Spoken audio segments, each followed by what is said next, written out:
안녕하세요. 반갑습니다. 계속 반복하여 말씀드리는 것처럼 지금 우리는 예수님의 오심을 기대하고 기다리는 대림절 기간을 보내고 있습니다. 오늘이 대림절 세 번째 주입니다.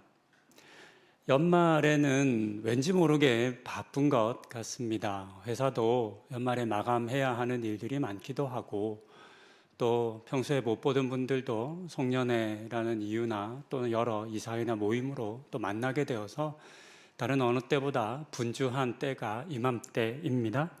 그렇지만 많이 분주하시겠지만 주님 오심에 대해서 조금은 더 깊이 생각하고 또 내가 할 수 있는 일은 무엇인지를 기도하며 찾고 또 행하는 그런 기간 보내시기를 권면드립니다. 지난주에는 하나님 나라가 가까이 왔음을 선포하며 회개를 촉구했었던 한 사람 세례 요한을 만났습니다.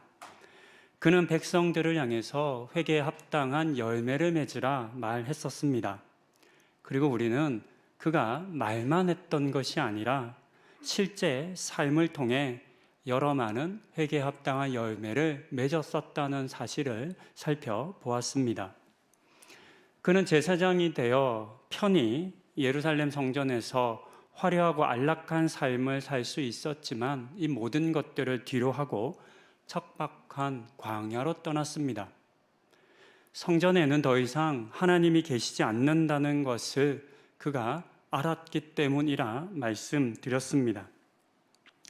그는 광야에서 거친 옷을 입고 그렇게 좋지 않은 음식을 먹으며 하나님을 되찾는 삶을 살았습니다. 그리고 거짓된 종교 지도자들을 고발했으며 백성들을 하나님 나라로 인도하는 것을 통해서 주의 오실 길을 준비했었습니다. 이런 세례 요한의 삶을 보며 또 그가 맺은 열매를 우리가 보며 우리는 스스로에게 이런 질문을 할 수 있다 말씀드렸습니다. 나는 어디에 살고 있나? 혹 예수님은 안 계시는, 하나님은 안 계시는, 그러나 세상적으로는 너무나 화려하고 멋지고 또는 편안한 삶을 살고 있는 것은 아닌가? 또한 나는 무엇을 먹고 있는지, 입고 있는지도 우리가 살펴볼 수 있겠다 말씀드렸습니다. 여러분들은 오늘 무엇을 또한 행하며 사시는지 점검해 보실 수도 있겠습니다. 이 남은 대림절 기간 동안 지난주 말씀이지만 이 내용들을 다시 한번 기억하시고 내가 어디 살고 있는가, 무엇을 입고 있는가, 무엇을 먹고 있는가, 또 무엇을 하고 있는가라고 하는 이 질문에 대답해 보시기를 부탁드립니다. 저는 오늘 본문의 말씀을 통해서도 지난주 보았던 세례 요한의 이야기를 이어가려 합니다. 오늘의 본문에서 우리는 지난주 그가 광야에서 살았던 것과 달리 조금 다른 낯선 곳에 머물고 있는 세례 요한을 만납니다. 그는 광야가 아니라 옥에 갇혀 있었습니다. 그에게 어떤 일이 있었던 것일까요? 그는 왜 감옥에 갇혔을까요? 자세한 내용은 알 수 없지만 마태복음 14장을 통해서 그에게 있었던 일을 대충은 알 수 있습니다. 그 중에서 3절과 4절을 제가 읽습니다. 전에 헤롯이 그 동생 빌립의 아내 헤로디아의 일로 요한을 잡아 결박하여 옥에 가두었으니 이는 요한이 헤롯에게 말하되 당신이 그 여자를 차지한 것이 옳지 않다 하였습니다. 본문 속 헤롯은 헤롯 대왕의 첫째 아들인 헤롯 안티파스입니다. 그는 갈릴리와 베레아 지역을 나눠서 맡았던 분봉왕이었습니다. 원래 그의 아내는 나바티안 왕국의 파사일스 공주입니다. 그러니까 다른 나라 공주와 결혼을 했습니다. 하지만 동생 헤롯 빌립의 아내인 헤로디아와 불륜 관계를 맺고 있었습니다. 결국에는 파사엘스와 이혼하고 헤로디아를 아내로 데려옵니다. 이 일 때문에 이후 헤롯은 나바티안 왕국과 전쟁을 벌이게 됩니다. 역사적인 내용인데요. 이 전쟁이 빌미가 되어서 결국 훗날에는 왕에게 쫓겨나 유배되게 됩니다. 한편 세례 요한은 헤롯의 이와 같은 부정한 행위를 가만 지켜보지 않았습니다. 지난주에도 우리가 보았던 것처럼 세례 요한은 악하고 부정한 일을 행한 유대의 종교 지도자들을 신랄하게 비판했었습니다. 책망했고 꾸짖었습니다. 왕이라고 해서 이런 세례 요한의 책망을 벗어날 수는 없었습니다. 세례 요한은 많은 백성들 앞에서 헤롯을 강하게 책망하며 그 일이 옳지 않음을 지적했습니다. 그 결과 그는 체포되었고 옥에 갇히게 된 것입니다. 하지만 옥에 갇힌 상태에서도 세례 요한은 계속해서 예수님을 주목하고 있었습니다. 세례 요한의 모든 관심은 예수님에게 가 있었다 할 수 있을 것 같습니다. 저희가 함께 읽었던 본문 2절의 기록에 따르면 그는 옥에서도 그리스도께서 하신 일들을 제자들을 통해서 전해 듣고 있었습니다. 아마도 계속 제자들에게 물어봤을 것 같습니다. 예수님 지금 뭐 하시고 있냐?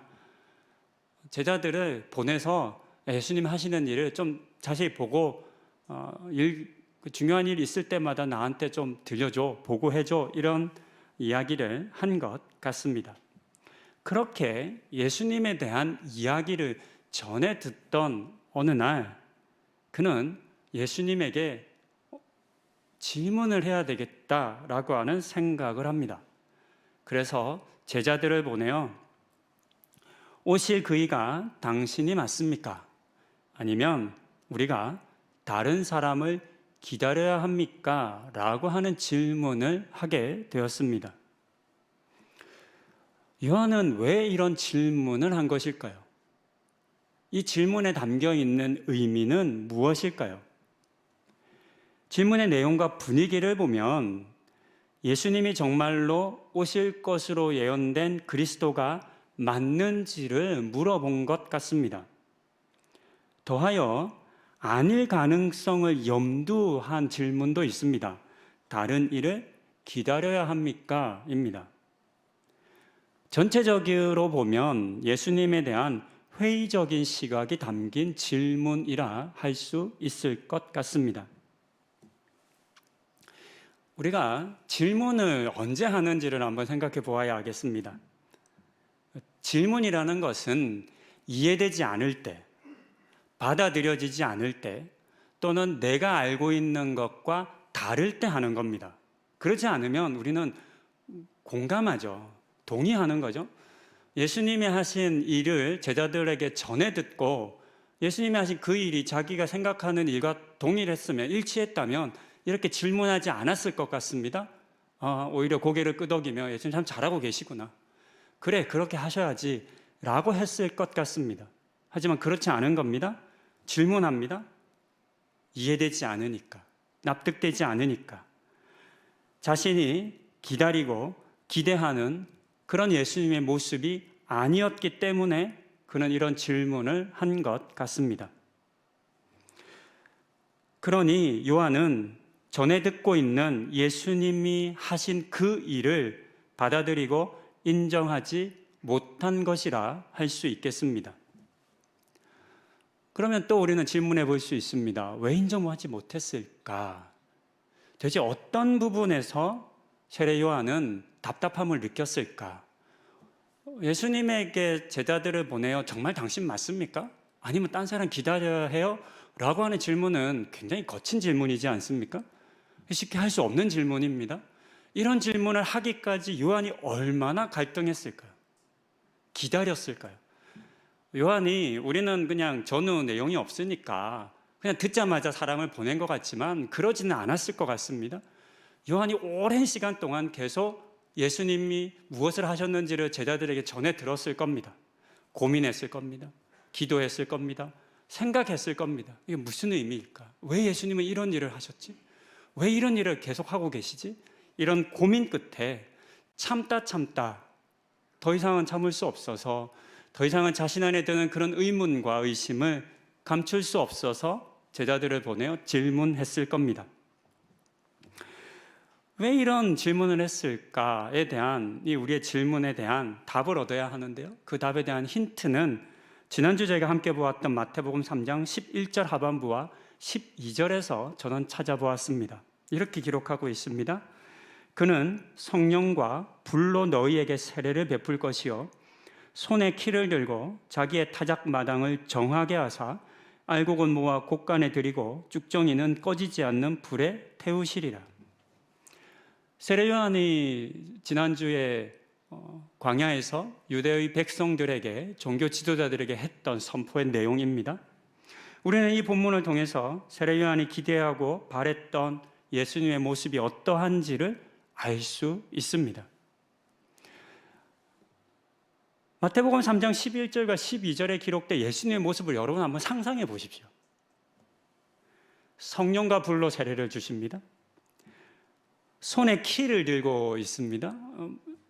농사 지으신 분들 키질 많이 해보셨을 겁니다. 이렇게 날리면서 후 불면서 찌꺼기는 날려보내고 알갱이만 모으는 겁니다.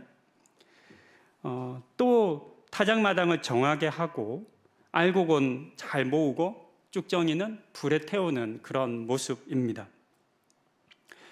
이 모습은 굉장히 심판을 행하시는 모습에 가깝다 할 수 있습니다.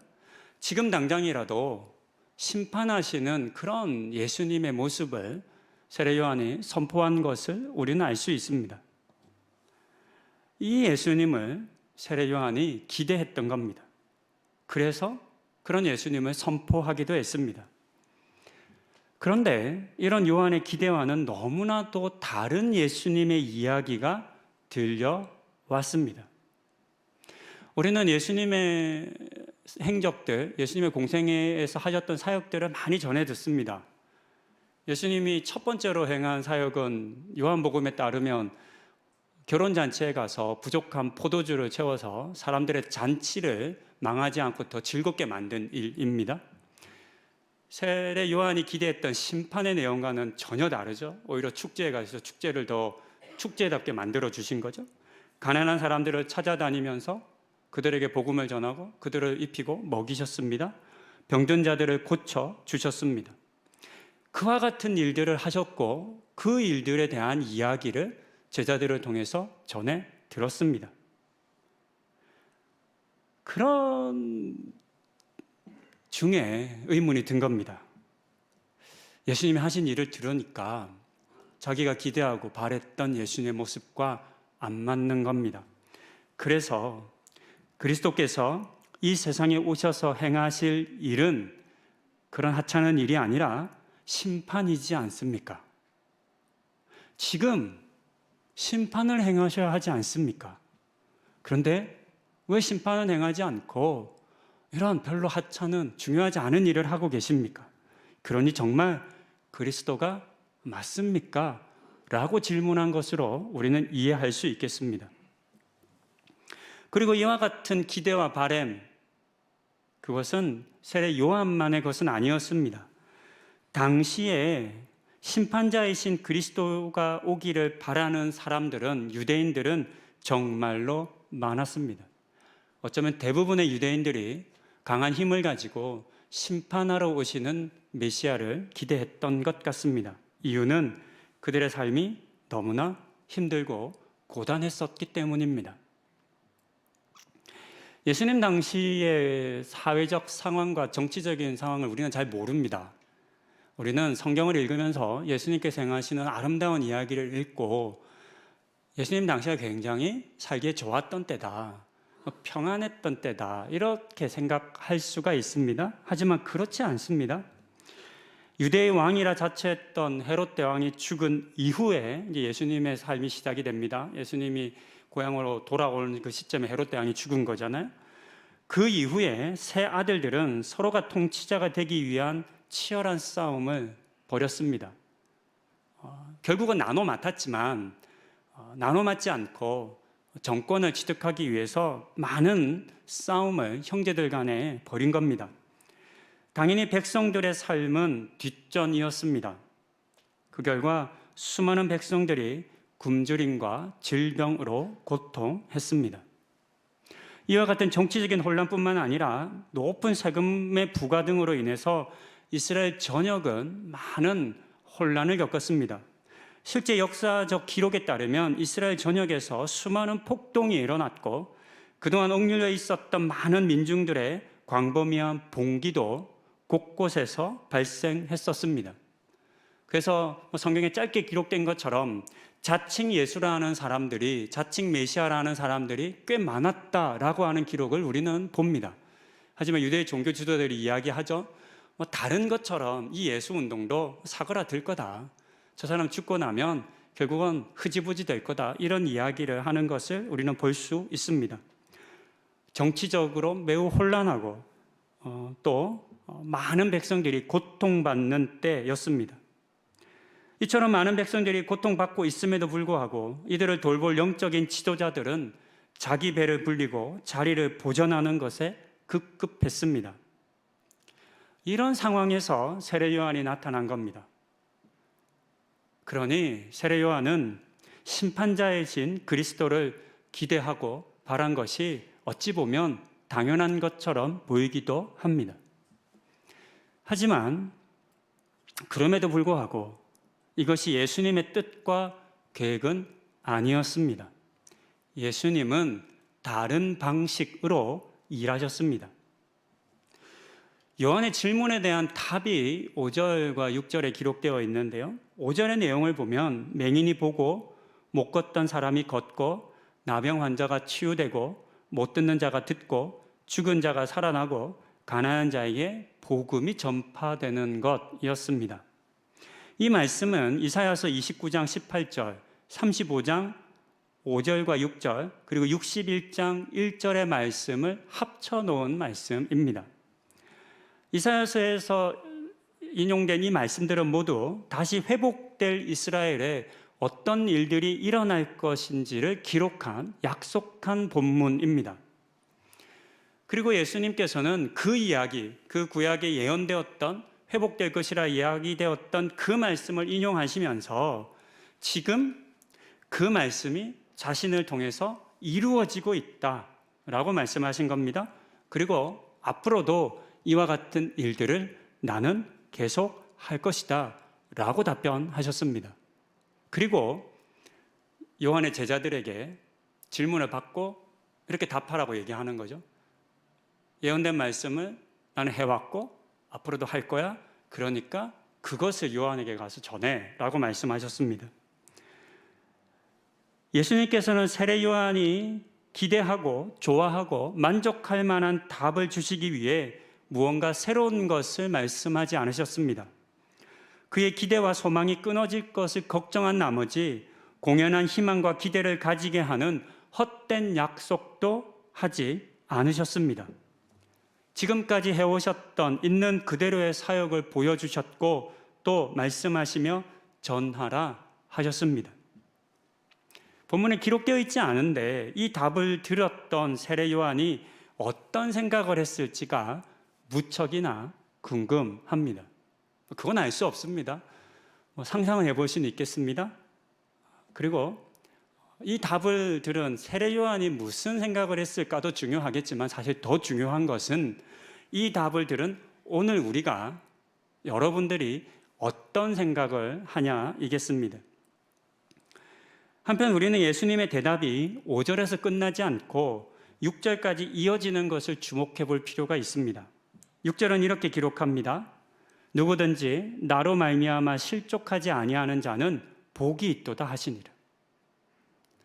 나로 말미암아 실족하지 아니하는 자는 복이 있다 하셨습니다.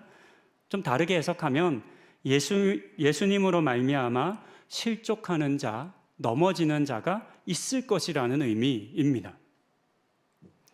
예수님을 따르고 예수님을 그리스도로 믿었던 사람이라 할지라도 오히려 그 믿었던 예수님으로 말미암아 실족하여 믿음을 잃을 수 있음을 경고하신 말씀입니다. 이것을 요한의 제자들에게 덧붙여 들려주신 겁니다. 보고 듣는 일 가서 전해. 나는 이 일하러 왔어. 이 일 할 거야. 그리고 또 요한에게 전해줄래? 나로 말미암아 실족하지 않아야 한다고 전해줘 라고 하신 말씀이겠습니다. 예수님께서는 어떤 부분을 염려하셨고 또 경고하신 것일까요? 그것은 본문 속 세례 요한이 겪고 있는 것처럼 자신의 기대와 바램과는 다른 예수님으로 인해서 혼란해하고 또 믿음이 흔들리는 것입니다. 우리는 대림절 기간 보내고 있습니다. 대림절 기간 동안에 우리는 계속해서 말씀드리지 않습니까? 예수님의 오심에 대해서 묵상하자고. 또 예수님이 우리 가운데 어떤 모습으로 오실지에 대해서 또 생각해 보자 말씀드립니다. 그런데요, 이런 묵상을 하다 보면 어떤 일들이 벌어지냐면 내가 원하고 바라는 예수님에 대한 생각을 하기가 참 쉽습니다. 여러분은 어떤 모습으로 예수님이 오시기를 원하십니까? 여러분이 기대하고 바라는 예수님의 모습이 있지 않습니까? 우리에게는 저마다 바라는 예수님의 모습이 있습니다.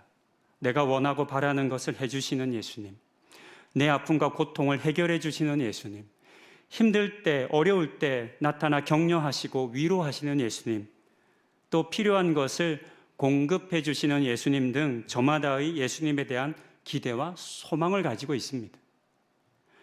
물론 이런 예수님을 만나고 경험하기도 합니다. 가끔 우리 성도님들 만나면 정말로 기도하던 그대로 예수님이 주셨다고 하시는 분들 만납니다. 막 흥분하셔가지고 너무 좋으셔서 그런 이야기를 나누면 함께 기쁩니다. 왜냐하면 하나님이 기도한 대로 응답해 주시는 게 얼마나 감사한 일입니까? 여러분도 그런 경험 있으실 겁니다. 하지만 우리가 아는 것은 항상 그런 것은 아니죠. 여러분이 기도할 때마다, 여러분이 뭔가 소망을 두고 바랄 때마다 똑같이 그 일을 해주시는 예수님을 만나지는 못하실 겁니다. 항상 그런 것은 아닙니다.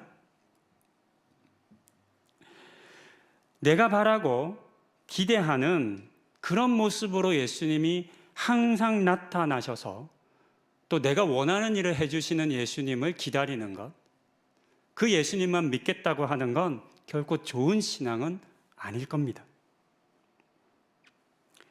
내가 원하고 바라는 것을 주시는 예수님을 우리가 나타나기를 기대하고 바라기 이전에 우리 앞서 자신의 일을 행하시는 예수님을 우리가 찾고 그 예수님을 믿고 신뢰하는 것이 우리에게 필요합니다. 예수님께서 행하시는 일이 곧 예수님이 그리스도이심을 증명한다는 것. 다르게 표현하면 예수님께서 맺으신 삶의 열매가 예수님이 그리스도시라는 사실을 나타낸다는 것을 우리가 알아야 합니다. 믿어야 합니다. 그렇지 않으면 세례 요한처럼 우리도 나의 기대와는 너무나 다른 예수님, 내가 원하고 바라는 것 아닌 다른 일을 하시는 예수님으로 말미암아 어쩌면 실족할지도 모릅니다. 사실 성경에는 예수님으로 인해 실족한 사람들의 이야기가 많이 기록되어 있습니다. 당장 메시아가 오기를 기다렸던 수많은 백성들도 마찬가지입니다. 제자들도 마찬가지입니다. 제자들이 베드로의 말처럼 3년 동안 모든 것 다 제쳐두고 부모님까지도 버리고 예수님을 쫓았습니다. 예수님이 행하실 일에 대한 기대 때문입니다. 하지만 우리가 알듯 그 마지막 순간에 그들은 예수님을 떠나버립니다. 배신했습니다. 왜요? 자신들의 기대와 예수님의 사역, 예수님의 구원의 모습이 달랐기 때문입니다. 정치적인 메시아, 로마로부터 해방을 이루어 줄 것이라 기대했었습니다. 강한 힘으로 이민족들을 물리쳐 주실 그런 구원자를 그들은 기대했었습니다. 하지만 메시아로 오신 예수님의 구원의 내용과 방법은 앞서 보았던 것처럼 사람들의 기대와는 달랐습니다. 이 다름으로 인해 많은 사람들이 예수님으로 말미암아 실족했습니다.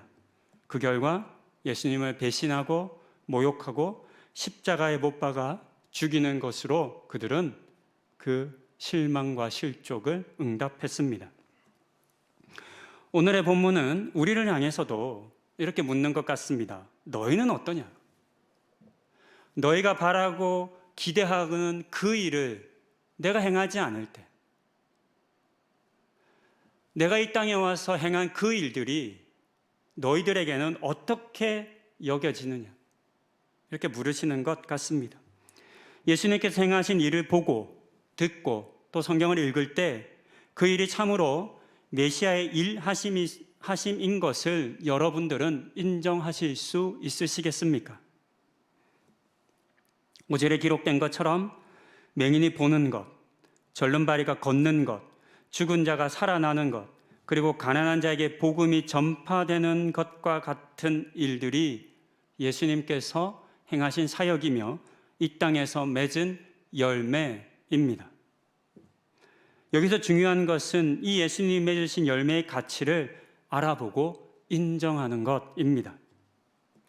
그렇지 못하면, 인정하지 못하면 우리도 본문의 세례 요한처럼 의심하게 될 겁니다. 의심에 가득 찬 질문을 주님께 하게 될 것입니다. 어쩌면 믿음을 잃어버릴 수도 있습니다. 그와 같은 일들이 일어나지 않도록 주가 맺으신 열매로 주를 아는 우리가 되어야 하겠습니다. 말씀을 정리합니다. 옥에 갇혀있던 세례 요한은 자신이 바라고 기대했던 것과는 다른 예수님의 소식을 듣고는 마음이 급해졌습니다. 예수님이 정말 그리스도가 맞는지도 의심되었습니다. 아마도 옥에 갇히지 않았었더라면 요한은 예수님을 찾아갔을 것 같습니다. 그러면서 찾아가 예수님 지금 이거 할 때가 아닙니다. 지금 한가하게 이런 일 하고 있을 때가 아닙니다.